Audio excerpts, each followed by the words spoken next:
56 സങ്കീർത്തനം 8 വാക്യം.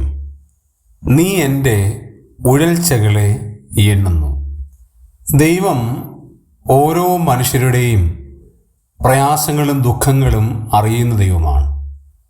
ദാവീദ് ഇവിടെ ഉപയോഗിച്ചിരിക്കുന്ന പദം ഉഴൽച്ചകൾ എന്നാണ്. എന്നാൽ അതേ പദം നമ്മൾ മറ്റ് വേർഷനിൽ വായിക്കുമ്പോൾ ദൈവം എൻ്റെ അലച്ചിലുകൾ എണ്ണിയിട്ടുണ്ട് എന്നാണ് രേഖപ്പെടുത്തിയിരിക്കുന്നത്. അലച്ചിലുകൾ എന്ന് പറയുന്നത് കഷ്ടപ്പാടിൻ്റെ ആധിക്യത്തിലുണ്ടാകുന്ന വാക്കുകളാണ്. ചിലപ്പോൾ നമ്മൾ യാത്ര ചെയ്യുന്നത് എത്രയെത്ര മണിക്കൂറുകളാണ്.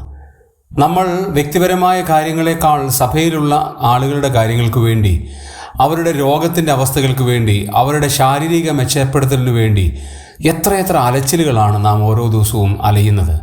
കുടുംബത്തെ പോറ്റിപ്പുലർത്താൻ ഓരോ വ്യക്തികൾ പണിയെടുക്കുന്ന പണിയുടെ അലച്ചിലുകൾ എത്ര വലുതാണ്.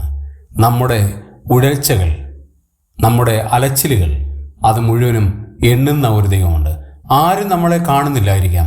വളരെ ബിസി ഷെഡ്യൂളിൽ നമ്മൾ ചെയ്യുന്ന ശുശ്രൂഷകൾ ആളുകൾ പരിഗണിക്കുന്നില്ലായിരിക്കാം. പക്ഷേ ദൈവം നമ്മുടെ അലച്ചിലുകളെ അറിയുന്നു.